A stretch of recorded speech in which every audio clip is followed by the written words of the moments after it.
तो साल 2026 में जब भारत ब्रिक्स की अध्यक्षता करेगा, तो ये दक्षिण अफ्रीका के लिए एक बहुत बड़ा एक स्ट्रेटेजिक मौका लेकर आ रहा है। चलिए समझते हैं कि ये सब कैसे होने वाला है। देखिए, दक्षिण अफ्रीका के लिए हाल ही में डिप्लोमेसी के लेवल पर एक बड़ी जीत मिली है, लेकिन इसी जीत के पीछे एक बड़ा खतरा भी छिपा हुआ है। ऐसा लग रहा है कि वर्ल्ड स्टेज पर एक कामयाब साल गुजारने के बाद दक्षिण अफ्रीका अब एक बिल्कुल नई और काफी चुनौतीपूर्ण जियोपॉलिटिकल सच्चाई से जूझ रहा है। इसको ऐसे समझिए, एक तरफ तो G20 में उसकी लीडरशिप को खूब सराहा गया, जो एक बहुत बड़ी कामयाबी थी, पर दूसरी तरफ दुनिया में जो माहौल बन रहा है, उसमें उसके लिए आज़ादी से काम करने की जगह वो सिकुड़ती जा रही है। तो यहीं से निकलकर आती है एक राजनयिक की दुविधा।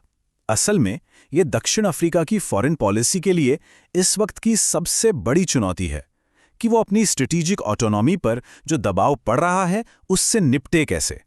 और ये शब्द स्ट्रेटेजिक ऑटोनॉमी या रणनीतिक स्वायत्तता, इसका मतलब क्या है?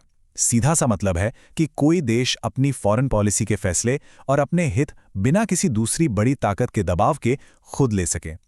अब दक्षिण अफ्रीका जैसी एक मिडिल पावर के लिए इसे बनाए रखना बहुत ही ज्यादा जरूरी हो जाता है। अब ये दबाव आ कहां से रहा है? तो देखिए, जो सबसे बड़ा प्रेशर है वो अमेरिका की फॉरेन पॉलिसी में एक संभावित बदलाव से आ रहा है।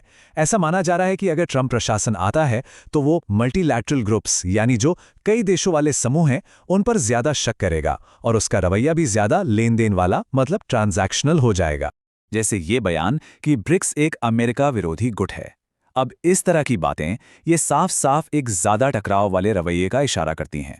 और इसका नतीजा ये कि जो देश किसी गुट में नहीं रहना चाहते, उनके लिए अपनी नॉन अलाइंड पोजीशन बनाए रखना बहुत मुश्किल और महंगा पड़ सकता।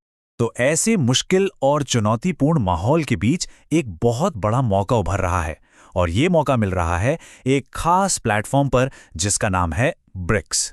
तो कह सकते हैं कि ब्रिक्स का एक नया अध्याय शुरू होने वाला है। होगा ये कि 2025 के आखिर में ब्राजील की ब्रिक्स अध्यक्षता खत्म हो जाएगी और फिर 1 जनवरी 2026 से भारत ऑफिशियली ब्रिक्स की कमान संभालेगा। मतलब पूरे 2026 में भारत ही इस ग्रुप का एजेंडा तय करेगा। और ये बागडोर भारत को एक ऐसे वक्त पर मिल रही है जो इस नए और बड़े हो चुके ब्रिक्स के लिए एक बहुत ही नाजुक मोड़ है। अब बात आती है भारत की। यहीं पर भारत का जो संतुलन साधने का तरीका है ना, वो दक्षिण अफ्रीका के लिए एक जबरदस्त मौका बना देता है। भारत टकराव की जगह व्यावहारिकता पर जोर देता है, और यही चीज गेम चेंजर साबित हो सकती है।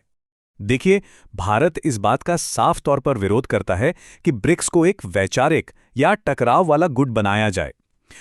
भारत नहीं चाहता कि ब्रिक्स को एक एंटी वेस्टर्न गठबंधन की तरह देखा जाए। इसके बजाय नई दिल्ली का फोकस एक कहीं ज्यादा प्रैक्टिकल एजेंडे पर है।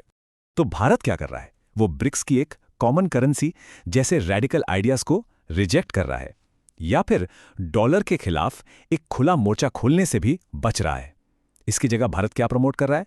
व्यवहारिक, संस्थागत सुधार और ऐसे टारगेट्स जिन पर सभी देश मिलकर आसानी से काम कर सके। भारत का ये रुख राजदूत सुधाकर दलेला के इस बयान से बिल्कुल साफ हो जाता है कि भारत की अध्यक्षता निरंतरता, समेकन और सहमति पर आधारित होगी।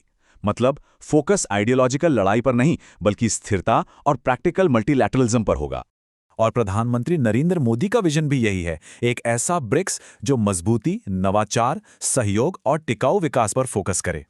अब ये जो लोगों पर केंद्रित विकास की सोच है ना, ये दक्षिण अफ्रीका की अपनी प्राथमिकताओं से बिल्कुल मेल खाती है, और यहीं पर मौका है। तो अब सबसे बड़ा सवाल यही है, भारत की ये प्रैक्टिकल लीडरशिप तो सामने है, पर दक्षिण अफ्रीका इस मौके को एक्शन में कैसे बदलेगा? उसकी स्ट्रैटेजी क्या होनी चाहिए? असल में दक्षिण अफ्रीका भारत की अध्यक्षता का इस्तेमाल ब्रिक्स के अंदर एक ठोस और अफ्रीका केंद्रित एजेंडे को आगे बढ़ाने के लिए कर सकता है। ये एक मौका है कि वो सिर्फ एक नाम का सदस्य न रहकर अफ्रीका के हितों के लिए एक स्ट्रेटेजिक लीडर बनकर उभरे। तो इसके लिए एक साफ 3 स्टेप वाली प्लेबुक भी सुझाई गई है। पहला कदम ग्लोबल फाइनेंस में सुधार, दूसरा टेक्नोलॉजी और एआई पर सहयोग, और तीसरा क्लाइमेट एक्शन में लीडरशिप। चलिए पहला कदम देखते हैं, ग्लोबल फाइनेंस में सुधार। यहां दक्षिण अफ्रीका क्या कर सकता है? वो IMF कोटा रिफॉर्म के लिए जोर दे सकता है, न्यू डेवलपमेंट बैंक के दायरे को और बढ़ा सकता है और अफ्रीकी देशों को कर्ज से राहत दिलाने और उन्हें आसानी से लोन मिल सके, ऐसी पहलों का समर्थन कर सकता है। अब आते हैं दूसरे कदम पर, टेक्नोलॉजी और AI में सहयोग। यहां भारत का जो डिजिटल पब्लिक इंफ्रास्ट्रक्चर मॉडल है, उससे बहुत कुछ सीखा जा सकता है।